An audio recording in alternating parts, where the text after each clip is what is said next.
Hello, everyone. Welcome to another session of Revise as Pro, crafted from Uplift Pro. And today, in this session, we are going to cover important topic. I'll say definitely not the entire topic, but a portion from that particular area. And section that we are going to discuss is from the part two of the USCMS syllabus, and the topic is about corporate finance. And this is a heavy weightage section, as you can see that the coverage is around 20%, and we are going to discuss about a specific area from this particular section of corporate finance, that is dividend policy and stock repurchases.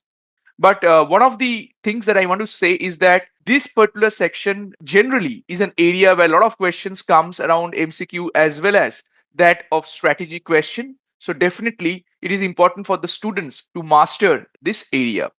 So with that, let's move ahead and let us see what we are going to cover in our discussion for the specific area about the dividend policy and share repurchases under the section of corporate finance. So firstly, as I said that the MCQs may revolve around a lot of questions around the types of the dividends, which might be my cash dividend, stock, the stock splits and share repurchases, and essay questions involving the strategy around factors affecting dividend policy. Journal entries may be given to test our knowledge around what are the entries that happens when dividend is declared, when it is paid, how it is impacting my balance sheet and all those stuff. So it's very important to be clear about how the flow of the transactions happens. So with that, let's move into the key points for our discussion, the basics around dividend. So firstly, I think this is much known to most of us, but still, let's cover it that dividends involve the return of surplus profits to the shareholders. So if the company decides to do so, and the dividend decision can be influenced by a number of factors, the rate highlighted font is important for us to remember because it might be something asked in a strategy or a essay question saying that what are the factors which should be considered for a dividend decision. So definitely first point, cash availability, whether the company has sufficient cash to pay off the dividends when it has been declared or they're thinking of declaration.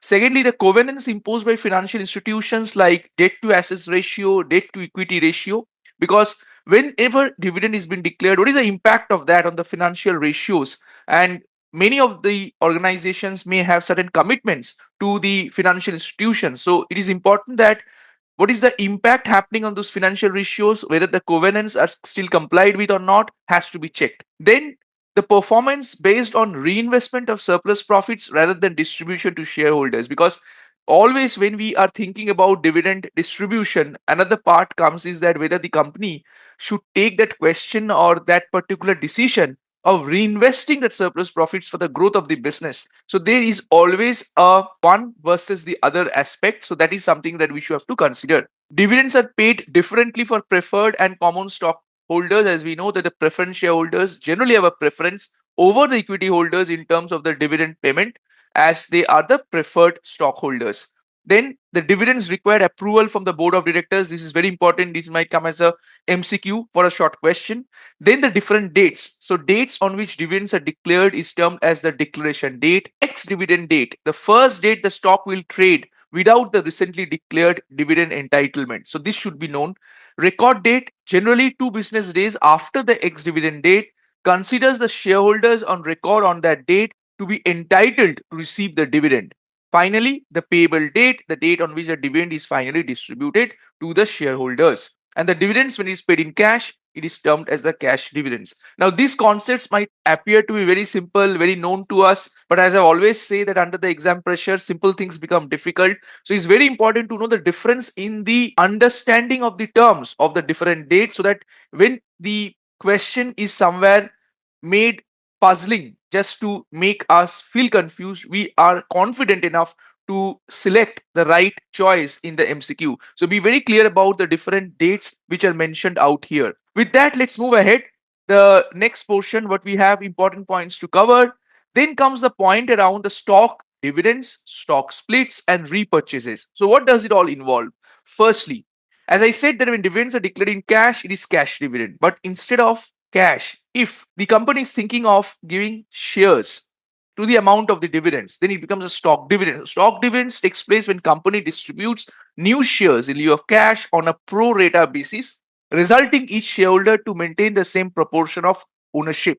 Then comes the stock dividends. They do not change the value of the company's assets. It results in accounting changes which increases the number of shares owned by the shareholders post the stock dividend distribution but worth the same amount.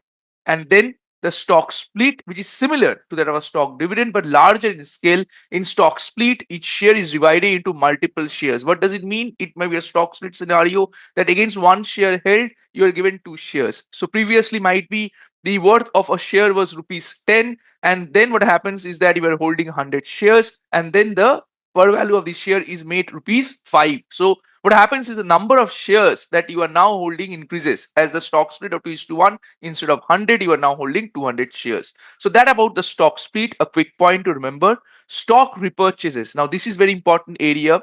Stock repurchase, also known as the treasury stock, so it takes place when a company buys back the shares of its own stock on the open market, and shares which are repurchased gets removed from circulation from the market.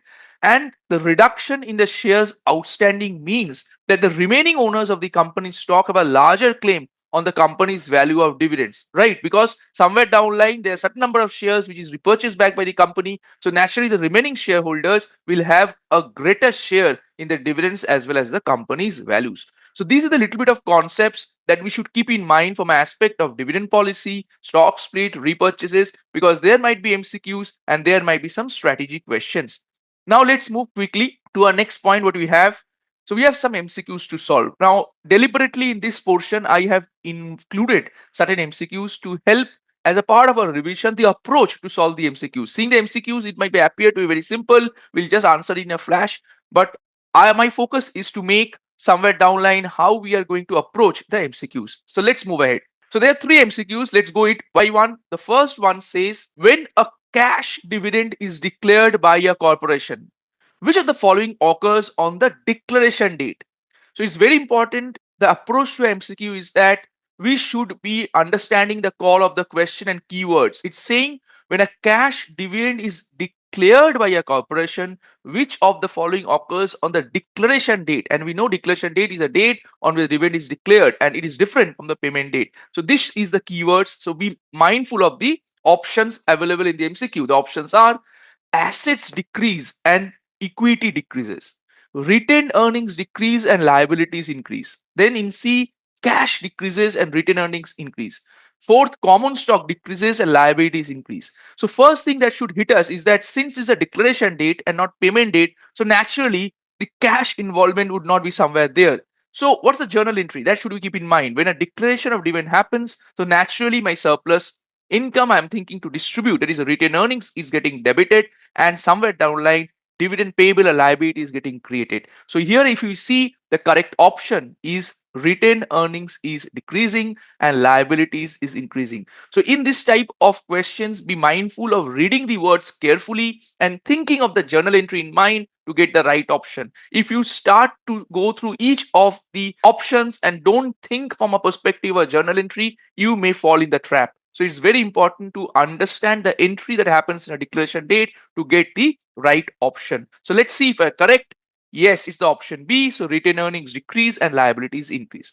Let's go to the next one. On the payment date of a cash dividend. So this is again interesting. Payment date. So the focus is on the payment date of a cash dividend. And we know in a cash dividend, it is basically the cash which is being paid. What it says, retained earnings decreases, liabilities decrease and assets decrease. Assets increase and liabilities increase. Common stock increases and assets decrease. Again, think of the journal entry. When the cash dividend is paid on the payment date, what happens? The liability which is created is now going to be reversed by the payment. So naturally it becomes dividend payable to cash. That means my liability is decreasing, and at the same time my bank balance is getting reduced because it's payment in cash. So again, the option B is the right choice, because here the entry, the journal entry that we have just said, helps us to relate it to the right option. So liabilities decrease and also the assets decrease. Let's see if you are correct. Yeah, it's the option B. Next, the last one. Treasury stock under US GAAP is reported as an asset, a contra equity account, a liability, part of EPIC, that is additional paid in capital. Now again, this is a bit of interesting question. Might appear to be simple, but we have to be careful about the options. Treasury stock, as we have said, is the shares which is repurchased or brought back by the company. So we know that in usually the equity, that is basically money which is raised from the shareholders, that is a liability. Now when the company is taking back those shares from the market which is issued, what happens is that it is no longer a liability anymore. It is just like a contra to the liability. And that is why it is actually a contra equity account. So not a liability, not an asset. It's not a part of Epic because it's not somewhere added as an additional paid in capital back. So naturally, the right answer is that it's a contra equity account. And let's see. Yeah, it is the option B. So interestingly, if you see in our course of discussion today, we have covered very little area, might be around dividend policy, stock split and repurchases, the concepts, but most important part was how to approach those concepts, applying those in a MCQ. And as I said, always be mindful of this type of MCQs to read the call of the question, the important words, and think of the journal entry. If you are finding it difficult to think in the exam center, you might have some useful helping tool like the Excel, or might be a loose sheet of paper provided by the Prometric. Just write down it quickly and you'll get the right answer. So that's the way. So let's move ahead. With that, we come to the end of this small session, and I hope that this has helped you to know how to approach MCQs and how to read around certain important areas of the corporate finance. With that, we come to an end of this particular session, and please look forward for further insightful videos that we will cover around other areas of the USCMA syllabus. Till then, thank you, and again, a big thank to each one of you for supporting us and subscribing to our videos. Thank you.